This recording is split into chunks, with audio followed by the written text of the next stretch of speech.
You know, when I was a kid, like most of us, I dreamed of being something special. But unfortunately what happens is society and our surrounding environment pushes us down to the point that we don't feel we can do it anymore. And we get talked out of these dreams that we had, and people tell us their childhood dreams, that they can't be achieved, maybe for someone else, but not for us. And that's so wrong. And it's so wrong that the people around us that try to protect us are saying this stuff to us. And it happens a lot. And the reason this is because they're afraid that you're going to get hurt if you fail. They're afraid you're not going to get there. They're afraid of the time when they might have tried once that they didn't get there. And this is a massive problem because you will fail. And that's as honest as I can be. You will fail on the pathway to succeeding.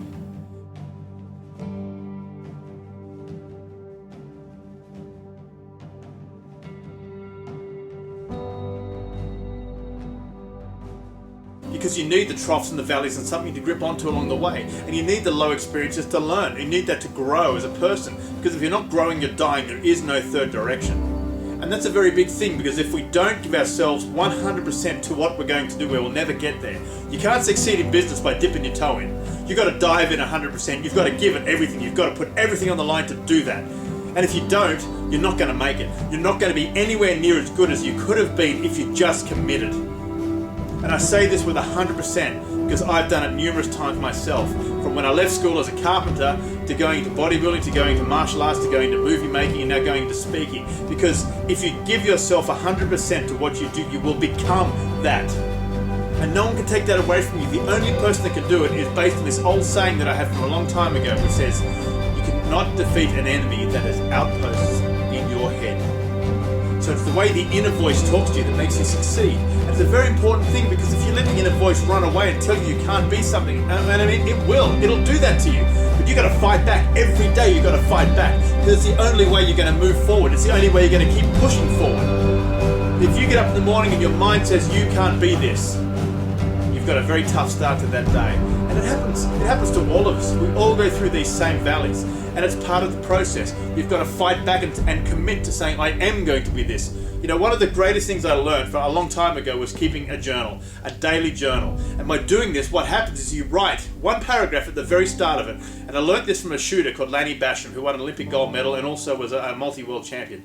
And what he used to say was that if you keep a daily journal, and Jim Rohn said the same thing, and you keep the journal which basically states step by step what you're achieving long-term, short-term, and you write it like you've already achieved it, you will change the mindset of yourself, and you'll start realizing that you are that. Not you're going to become that you are there now. And what you're picking up on the way is more skill sets. So if you put the work in, the diligent work, you work on the facets of your sporting endeavor or your business that aren't working so well but are very important, you'll bring those back up to standard. And then if you keep working through all that, it will all lift. Your whole game will lift because your mentality is different. You're thinking differently. You're thinking like a successful person thinks, and that a winner thinks like. And by doing this, you will give yourself so much more. And I say this from my own experiences. Back in 2011, I made a decision, and a clear decision, that I was going to win all these things that I'd set out to win that year in my sporting endeavor at the time, which is shooting. And I decided to do this, and I wrote down the goals for the year. That I was going to win the state, the nationals, in various disciplines, speed shooting, all of it. And I thought, this is what I'm going to do. There is no question in my mind that I'm going to win these things. And step by step I knocked them off, from the state titles to the national titles to the national speed shooting titles. Everything got taken down. And it was an amazing thing for me to look back on that. And there was only one competition I lost, and I came in second place at the nationals in the NRA action match, because the guy that taught me how to shoot originally put in a personal best score to beat my new personal best score. So I'm telling you now, it can be done. And I went up astronomically that year in my skill sets. And not because of my actual skill sets themselves, my thinking changed. So when I got to a competition, I didn't choke, I didn't freeze up, I didn't suddenly tighten. Because what happens when you do get to a competition, we think differently. And it's a very hard process to put yourself into that fact where you think, okay, a competition and training are the same, because we inherently know they're not. You know, I'm not a big fan of the big and little syndrome in comps. I mean, a lot of people talk about going to a big competition or a little one. I don't think you should say that. I believe, in my opinion, a competition or an event is an event. And it needs to be dealt to in that way. And I mean, you need to make it as much like your training as you can, but I actually believe vice versa. You need to make your training as much like a competition as you can. Work on the facets of your competition that's going to matter. If you've got a special part of the event which is worth more points, that is worth more technically, work on that more. If you've got an event that's letting you down, you work on that facet only. Don't be one of these people that just plays games, does the whole event, like just plays a soccer match time and time again if you're playing soccer. Because it won't win you the trophies, it won't win you the adulation, it won't win you the prizes at the end, because you won't be thinking like a champion. A champion is the person that sits there and does the same shot 350 times a day until they get it right, until they can calculate the way the ball moves, the way the ball works off the foot.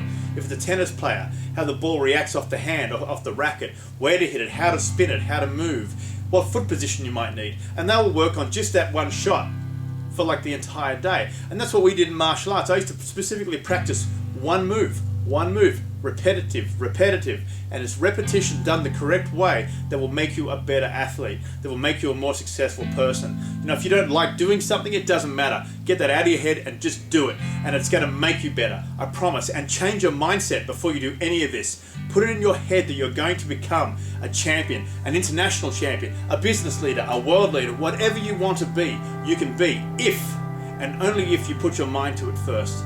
Mind, commit it to paper, and keep committing it to paper. I write in my journal every single day, and I have the same paragraph every single time, and I'm doing that all year until I achieve all those goals for that year. And if I didn't achieve all of them, I have to know why.